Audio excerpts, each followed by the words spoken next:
Lord, Jamsik. Praise the Lord, Jamsiki. Very good evening to the entire fraternity of HPGC Bible Study. Hosanna the Jesus Christ Online Seminary Bible page के सभी students को, तमाम मेरे पासवानों को, जितने भी मेरे कलीग्स हैं, मेरी तरफ से आज शाम का प्यार भरा सलाम। आइए हम आज के लेक्चर को स्टार्ट करेंगे। As you all know that I am teaching you from the book of Matthew and today is the last portion of the book of Matthew, and today I'm going to teach you from chapter 25th to 28. आइए अब हम lecture की तरफ चलेंगे। So in the beginning I'm going to teach you from the chapter 25th and in the verse 1 to 13 हम यहाँ पे एक पैराबल देखते हैं। आपको मैं खास करके ये बताना चाहूंगी कि जीसस हमेशा पैराबल्स में बात करते थे, दृष्टांतों में, कहानियों में बात करते थे। उन्हें पैराबल्स कहते हैं, उन्हें सिनेगॉग्स कहते हैं, उन्हें इलस्ट्रेशंस कह सकते हैं। तो प्रभु यीशु नासरी यहाँ पे देखिए 10 कुंवारियों का एक दृष्टांत देके 10 कुंवारियों की कहानी के वसीला से ये समझाना चाहते हैं कि स्वर्ग का राज्य 10 कुंवारियों के समान है। और मैं सबसे पहले आपको बताना चाहूंगी कि ये जो सीन है जो आज हम ये देख रहे हैं, क्योंकि कल मैंने आपको 24th तक पढ़ाया था। 24th में हम सीख रहे थे कि जब खुदावंद यीशु मसीह की आमद होगी तो कैसे कैसे हालात पेश आएंगे। एंड आज हम देख रहे हैं कि जब यीशु मसीह आ चुके हुए होंगे, जब उनकी सेकंड कमिंग हो चुकी हुई होगी, एट दैट टाइम क्या माहौल बनेगा, उस समय क्या हो रहा होगा, प्रभु यीशु मसीह किस तरह से रिएक्ट करेंगे और हम लोगों को किस तरह से प्रिपेयर्ड होना है, आज वो हम सीखेंगे।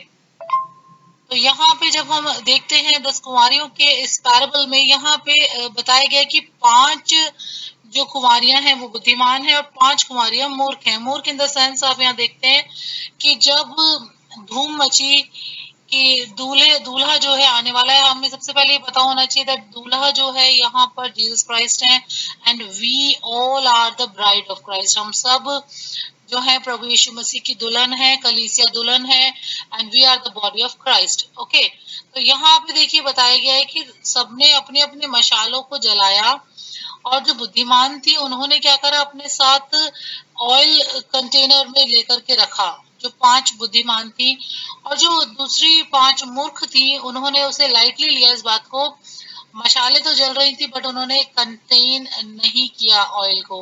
उन्होंने ये नहीं सोचा कि अगर मशाले बुझने लगेंगी मार्ग में तो हम उसे कैसे वापस से रिफिल करेंगे, रीलाइट कैसे करेंगे। Are you getting my point? तो यहाँ पे 10 कुंवारियों के जो है एग्जाम्पल से एग्जाम्पलीफाई करना चाहते हैं जीसस कि हमारे किस तरीके की जीवन है, किस तरह की हमारी आत्मिक तैयारी है। क्या हम सिर्फ ऊपर ऊपर से दिखावा करते हैं या फिर हम भीतर से भी प्रभु यीशु मसीह के संग जुड़े हैं कि अगर जब प्रभु यीशु मसीह आएंगे तो क्या हम उस द्वार में, उस हेवन के उस गेट के अंदर, उस किंगडम के अंदर हम प्रवेश कर पाएंगे या फिर नहीं। क्योंकि यहाँ पे आप देखेंगे जैसे ही एक्सट्रैक्ट खत्म होता है, यहाँ पे लिखा है कि 5 कुंवारियां अंदर प्रवेश कर जाती है, 5 कुंवारियां बाहर रह जाती हैं और खुदावंद उनसे साफ साफ कह देते हैं कि मैं तुम्हें नहीं जानता। तो ये बहुत ही कठोर स्टेटमेंट है जो हमें आज तैयारी करना है कि कहीं हमें ये सुनने को ना मिले। बिकॉज हम आजकल देखते हैं कि सभी लोग बहुत ही शो ऑफ में लगे हुए हैं। We are doing the very bigger ministry and we are establishing and planting so many churches and so many congregations. तो यहाँ पे खुदावंद यीशु मसीह हमसे ये नहीं पूछेंगे कि तुमने कितना काम किया, तुमने कितनी दुष्ट आत्माओं को निकाला, तुमने कितने चर्च बिल्ड करे। नो, वो ये पूछेंगे कि हमने कितनी आत्माओं को बचाया, कितनों को सुसमाचार सुनाया और अपने विश्वास को हमने थामे रहा या नहीं। तो यहाँ पर इस स्टोरी का कंक्लूजन मैंने आपको बताया that we should prepared with the right spirit and we should always contain the oil of the holy spirit within us. Hallelujah. Next हम देखते हैं 14th वर्स से लेकर 30th वर्स तक। यहाँ पर गोल्ड बैग्स या फिर आप गोल्ड कॉइन्स कह सकते हैं। यहाँ पे गोल्ड बैग्स का तोड़ों का एक पैरेबल दिया गया, दृष्टांत दिया गया है। तो यहाँ पे हम देखते हैं कि गोल्ड बैग्स जो है different different number of coins के साथ जो है एक मालिक जो होता है, वो एक एंटरप्रेन्योर आप लगा लीजिए, वो यहाँ पे डिस्ट्रीब्यूशन करके जाता है डिफरेंट डिफरेंट अमाउंट का। अपने दासों के बीच में ना, अपने मुलाजिमों के बीच में। तो वहां पे हम देखते हैं कि eight the time when he came back, और वो बुलाता है सभी को सबसे लेखा जोखा लेने के लिए, तो यहाँ पे हर एक इंसान जिसको 2 दिए गए थे वो 4 लौटाता, जिसको 5 दिए गए थे वो 10 लौटाता, और सभी ने जो है उस चीज को फ्रूटफुल करके दिखाया कि जितना स्वामी ने दिया था उस चीज को उन्होंने आगे इंक्रीज किया।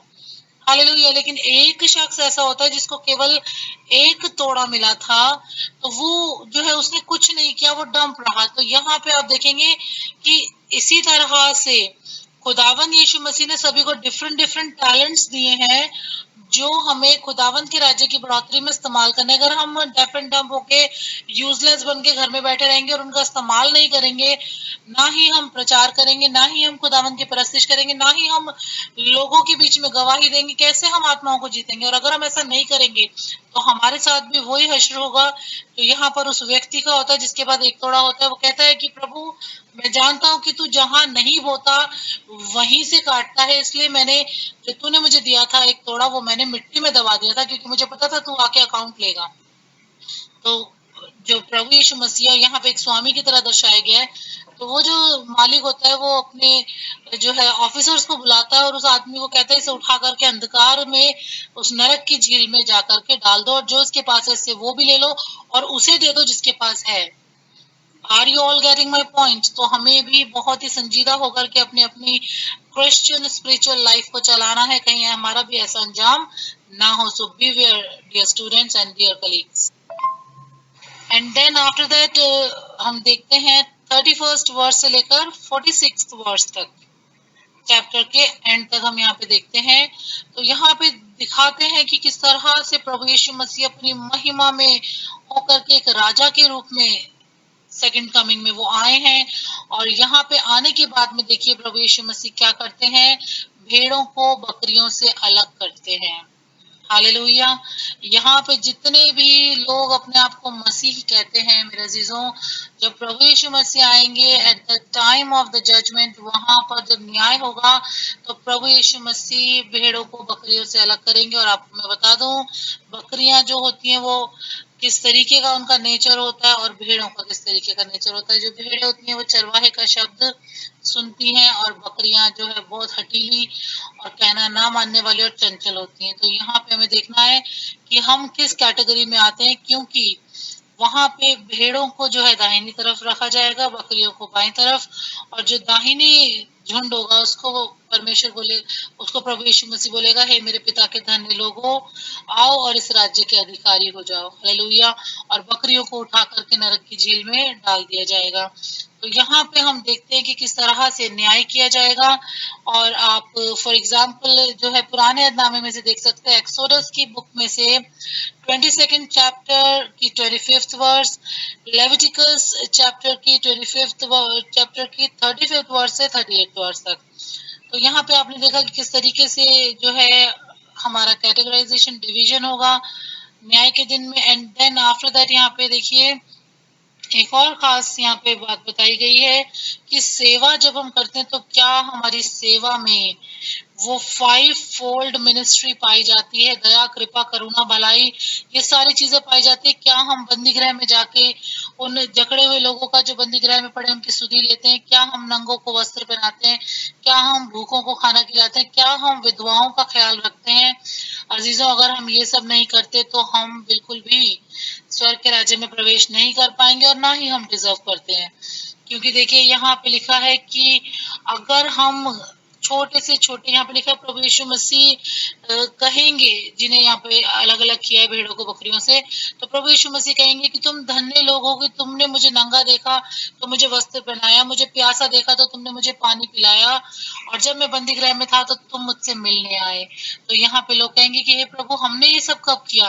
तब प्रभु कहेंगे कि तुमने मेरे किसी भी भाई, किसी भी छोटे से छोटे भाई के संग अगर ऐसा किया तो तुमने मेरे संग किया। क्योंकि प्रभु हम में से हर एक को अपना भाई कहते हैं।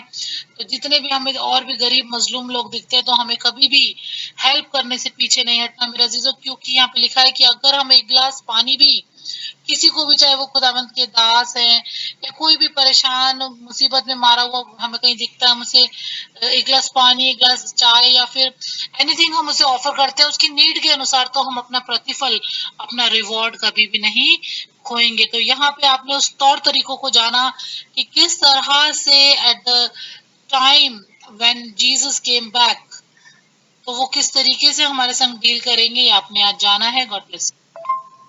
अब हम आएंगे चैप्टर 26 की तरफ। चैप्टर 26 में यहाँ पे हम देखते हैं, अब यहाँ से शुरू होता है अजीजों, प्रभु यीशु मसीह को किस तरह से पकड़वाया जाएगा, और प्रभु यीशु मसीह का जो आखिरी वो सफर है उसको हम यहाँ से देखना आरंभ करते हैं।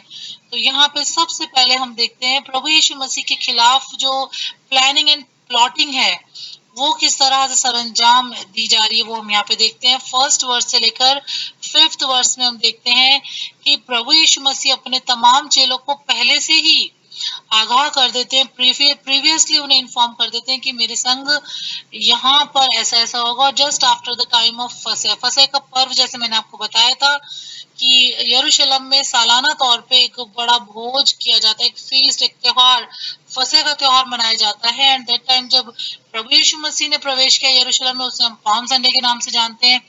तो वहां पे देखिए प्रभु यीशु मसीह कह रहे हैं कि बिल्कुल फसह के बाद में मुझे पकड़वाया जाएगा, इस तरीके की चीजें होंगी। प्रभु यीशु मसीह यहाँ पे ऑलरेडी अपने चेलों को प्रिपेयर कर रहे हैं। और इसी इंसिडेंट को आप देख सकते हैं मरकुस के 14 अध्याय के 3 से 9 पद में, और यूहन्ना की इंजील के 12वें अध्याय के 1 से 8 तक। As you all know that 4 जो गॉस्पल्स हम आपको टीच कर रहे हैं उसके अंदर बहुत सारे सिमिलैरिटीज हैं, तमाम चीजें सेम है, but the authors are different और कहने का अंदाज फर्क है। तो यहाँ पे आपने देखा कि किस तरह से खुदावंद यीशु मसीह को पकड़वाया जाएगा, उन्होंने पहले से ही अपने चेलों को बताया। अब हम देखते हैं वर्स 6 से लेकर 13 तक, वहां पर जीसस की अनॉइंटिंग एट बैथनी, उसके बारे में बताया गया किस तरह से प्रभु यीशु मसीह का अभिषेक जो है मैरी ऑफ बैथनी ने बहुत ही बेशकीमती जटामासी का जो इत्र था उसको प्रभु यीशु मसीह के सिर पे उंडेल करके उनका अभिषेक किया गया, उसके बारे में यहाँ जिक्र किया है। और ये घर है शिमोन कोढ़ी का, आप सब जानते हैं शिमोन द लेपर जिसे प्रभु यीशु मसीह ने शिफा दी थी, उसके घर में खुदावंद यीशु मसीह यहाँ भोजन करने के लिए बैठे हुए। और इस वक्त में जो मैरी ऑफ बैथनी आती है और वो इत्र की बड़ी महंगी बोतल जो कम से कम 300 दिनार की उस वक्त में होगी, उसे तोड़ करके प्रभु यीशु मसीह के सिर पे उंडेलती है। तो सारे चेले चर्चा करने लगते हैं कि ये क्यों वेस्ट कर दिया गया है, अगर इसे बेच करके हम लोगों को खिला देते तो अच्छा होता। तो प्रभु यीशु मसीह कहते हैं कि भूखे और कंगाल तो हमेशा तुम्हारे संग रहेंगे, लेकिन ये इत्र की अनॉइंटिंग इस बात का प्रतीक है कि मैं मारा जाऊंगा, गाड़ा जाऊंगा और तीसरे दिन जी उठूंगा। Hallelujah, praise the Lord. और आपने इस खास इंसिडेंट से ये जाना that it symbolises the death of Jesus Christ. Hallelujah. हम देखेंगे वर्स 14 से 16 तक, यहाँ पर यहूदा इस्करियोती के बिट्रेयल के बारे में जिक्र है मेरे अजीजों, उसके विश्वासघात के बारे में जिक्र है। जब आप 14 से 16 वर्ष तक देखते हैं तो यहाँ इन 2 पदों के अंदर जो यहूदा है वो प्रधान याजकों के पास जाता है और उनसे कहता है कि अगर मैं तुम्हें प्रभु यीशु मसीह तक ले जाऊं, मैं प्रभु यीशु मसीह को पकड़वा दूं, तो तुम मुझे क्या दोगे। तो यहाँ पे वो 30 चांदी के सिक्कों में प्रभु यीशु मसीह का सौदा करके आ जाता है। और इस बात का जिक्र हम मरकुस 14 के 10 में और लूका 22 3 से 6 में देखते हैं। एंड नाउ 17th वर्स से 25th वर्स में हम देखते हैं कि चेलों के साथ फसह का अंतिम भोज करने के लिए the last supper of Jesus Christ with his disciples, उसकी सारी तैयारियां यहाँ पे नजर आती हैं। प्रिपरेशन किस तरह से करनी है, उपरोटी कोठरी को तैयार करने के लिए प्रभु यीशु मसीह अपने चेलों को भेजते हैं एक अमुक व्यक्ति के घर पे, एक रैंडम एक व्यक्ति के घर पे, जहाँ पे प्रभु यीशु मसीह का मन था कि उन्हें वहां पे अपने चेलों के संग फसह सेपरेटली मनाना है, उन्हें सिखाना समझाना है। तो वहां पे प्रभु यीशु मसीह अपने चेलों को भेजते हैं कि जाके उस व्यक्ति को बोलना कि गुरु को इस जगह का प्रयोजन है मेरे अजीजों। और जब वो जाते हैं प्रभु के वर्ड को लेकर के तो वो एज इट इज सारी प्रिपरेशन हो जाती है। And then in 26th verse to 30th verse हम देखते हैं कि किस तरह से प्रभु यीशु मसीह ने अंतिम भोज अपने चेलों के संग खाया और उन्हें इस चीज का बुद्धि और ज्ञान दिया कि किस तरह से प्रभु यीशु मसीह अपनी कुर्बानी को देंगे, अपने रक्त को बहाएंगे, अपने शरीर को हमारे लिए बलिदान कर देंगे। तो रोटी को तोड़ करके प्रभु कहते हैं कि ये मेरी देह है जो तुम्हारे लिए दी जाती है। और उसके बाद वो जो दाखरस है उसको दे करके प्रभु कहते हैं कि ये नई वाचा का मेरा लहू है जो तुम्हारे लिए बहाया जाता है। हालेलुया। और मेरे स्मरण के लिए यही किया करो, और यही करते रहने के लिए प्रभु यीशु मसीह ने यहाँ पर आज्ञा दी। एंड यहाँ पे हम इस प्रभु भोज को, द होली कम्युनियन को हम देखते हैं, और यहीं पर हम देखते हैं कि प्रभु यीशु मसीह अपनी कमर में कपड़ा बांध करके उठते हैं डाइनिंग टेबल पे से, और उठ करके अपने चेलों के पैर धोते हैं। This is the conclusion of Christian ministry, Christian community, की हमें पैर धोने वाली सेवकाई सीखनी है, प्रभु यीशु मसीह की तरह हमें बनना है। Hallelujah. And then 31 to 35 verse में हम देखते हैं कि पतरस किस तरह से खुदावंद यीशु मसीह का इनकार करेगा। इस बात की भी प्रोफेसी जीसस पहले से ही कर देते हैं। और उसके बाद हम देखते हैं कि 36 से 46 वर्स में गत्समनी बाग जो है, गत्समनी वो जो जगह है, वो जो गार्डन है, वहां पर प्रभु यीशु मसीह प्रेयर कर रहे हैं खुदावंद यीशु मसीह से। और उनका हमने वो चीज को हमने देखा कि जब वहां पे प्रभु यीशु मसीह विचलित और परेशान है, उसे कहा जाता है द कप ऑफ सॉरो। वहां पर खुदावंद यीशु मसीह का जो पसीने की बूंदें जमीन पे गिर रही वो लहू की मानिंद होती हैं, और वो बहुत डिस्टर्ब होते हैं, और वो चाहते थे कि कटोरा उनके सर पे से हटा लिया जाए, लेकिन वो कहते हैं कि परमेश्वर मेरी नहीं तेरी मर्जी पूरी हो। और वहां पर स्वर्गदूत आकर के प्रभु यीशु मसीह को और भी बलवंत करके जाते हैं, ताकि वो इस सारी चीजों को प्रभु यीशु मसीह सह सके एज अ ह्यूमन बीइंग, क्योंकि हम सब भी जानते हैं कि मनुष्य का शरीर कष्ट सहने के लिए कितना कमजोर होता है। हालेलुया। उसके बाद हम देखते हैं सेम ये इंसिडेंट्स जो है आप मरकुस 14 में 32 से 42 में, लूका 22 39 से 46 में देख सकते हैं। एंड नाउ हम देखते हैं 47 से 56 वर्स में प्रभु यीशु मसीह का धोखे से पकड़वाया जाना। जस्ट आफ्टर दिस, ये जो गत्समनी बाग का इंसिडेंट है, मैं खास आपको बताना चाहूंगी। यहाँ पर जब प्रभु यीशु मसीह अंदर प्रार्थना कर रहे थे तो अपने चेलों को बाहर बोल के जाते कि तुम जागते रहना, सो मत जाना। लेकिन वो 2 बार आते हैं, दोनों बार उन्हें सोता हुआ पाते हैं, और वो उन्हें डांट के जाते हैं कि बाद में तुम सो जाना, अभी तुम्हारे लिए जरूरी है कि तुम जागते रहो, बी स्टेड फास्ट। हालेलुया। और जब वो लास्ट में तीसरी बार आते हैं तब भी वो उन्हें सोता पाते, तो फिर आप वो कहते हैं कि अब कोई बात नहीं, अब तुम सो सकते, क्योंकि वो घड़ी आ चुकी है जब मनुष्य का पुत्र पकड़वाया जाता है। हालेलुया। तो यहाँ पे हम देखते हैं कि प्रभु यीशु मसीह को यहाँ पे अरेस्ट किया जाता है और उन्हें कायफा नामक महायाजक के पास ले जाया जाता है। और ये सारी घटना का जिक्र आप 67th वर्ष तक आप देखते हैं। और उसके बाद हम देखते हैं 68th वर्ष से 75th वर्ष में कि जब कैफा के सामने, कैफा महायाजक के सामने जब प्रभु यीशु मसीह को ले जाया जाता है, तो बाहर पतरस दूर से ये सारी चीजें देख रहा होता है, और वहां पे एक स्त्री आके कहती है कि तू भी तो यीशु गलीली के साथ था, तो वो इनकार कर देता है।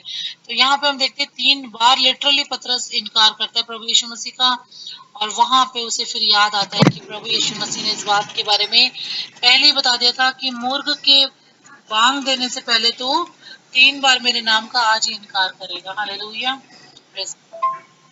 And now in the chapter 27, यहाँ पर हम देखते हैं किस तरह से प्रभु यीशु मसीह को एक कचहरी से दूसरी कचहरी में ले जाया गया, किस तरह से प्रभु यीशु मसीह ने उन तमाम परेशानियों को झेला है, और किस तरह से प्रभु को मृत्यु दंड की आज्ञा दी गई, और पिलातुस ने प्रभु यीशु मसीह से क्या क्या सवाल पूछे, और प्रभु यीशु मसीह ने क्या जवाब दिया, और यहूदा ने आत्महत्या कर ली बिकॉज उसे ये रियलाइज हुआ कि उसने ये गलत किया है, और उसने वो जो चांदी के 30 सिक्के थे वो उनके मुंह पे वापस फेंक करके आ गया था।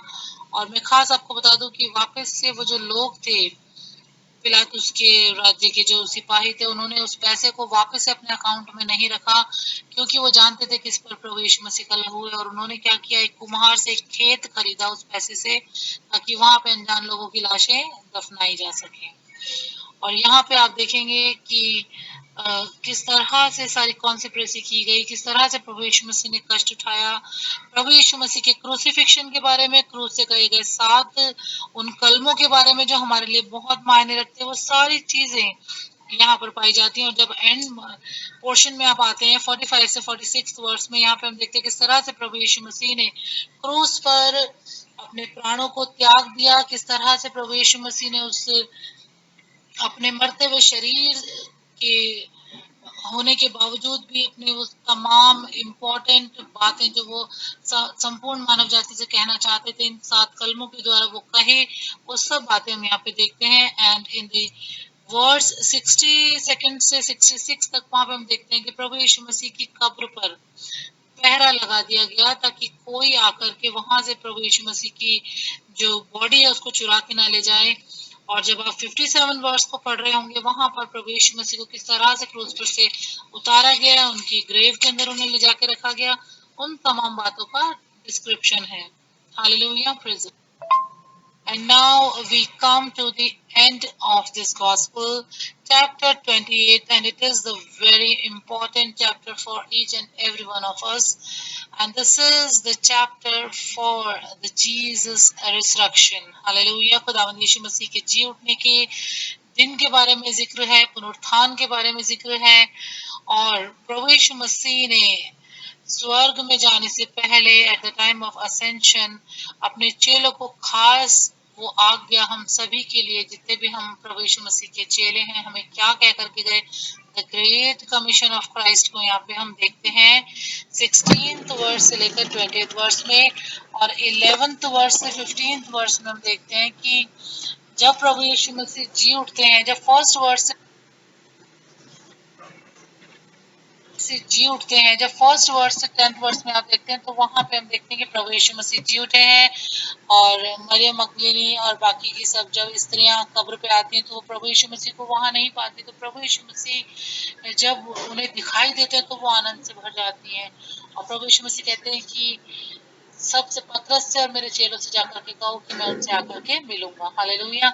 और उसके बाद हम देखते हैं कि जब लोगों को पता चलता है इस पिलातुस के राज्य के तमाम पहरुओं को और सिपाहियों को कि वहां पे जीसस नहीं है, वो जान जाते हैं कि प्रभु यीशु मसीह ने जैसा कहा था वैसा हुआ, वो परमेश्वर का पुत्र है। लेकिन वो चालाकी यहाँ पे देखिए कैसे खेलते हैं, वो कहते हैं कि जो वहां पे पैरवे खड़े थे उनको पैसा खिला देते हैं और कहते हैं कि जाकर के ये बात किसी से भी मत करना, क्योंकि आप सभी जानते हैं कि यरूशलेम में यहूदी लोग रहते थे, और आज छुटकारा किन लोगों का नहीं हुआ, यहूदियों का।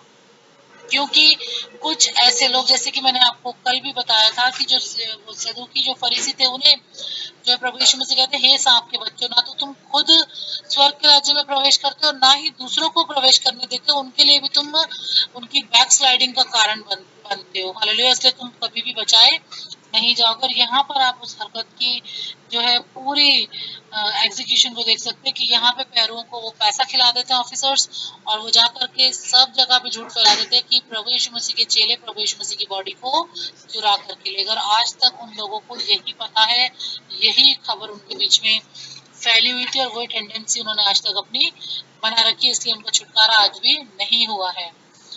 और उसके बाद हम देखते हैं चैप्टर वर्ड्स 16 से 20 में the great commission of Christ. यहाँ पर प्रभु यीशु मसीह कहते हैं कि जाओ और सुसमाचार सुनाओ, पिता पुत्र पवित्र आत्मा के नाम से लोगों को बपतिस्मा दो, बचा लो लोगों को, और जो जो बातें मैंने तुम्हें मानना सिखाई है वो अगर तुम मानना सिखाओगे सबको, तो मैं जगत के अंत तक सदा तुम्हारे संग हूँ। और ये हम सभी के लिए बहुत ही इम्पोर्टेंट कमीशन है जो हम सभी को पूरा करना है। खुदावंद इस लेक्चर से आपको नॉलेज से भर दे और आप एक नया एनलाइटनमेंट इस पेज के द्वारा पाएं। God bless you.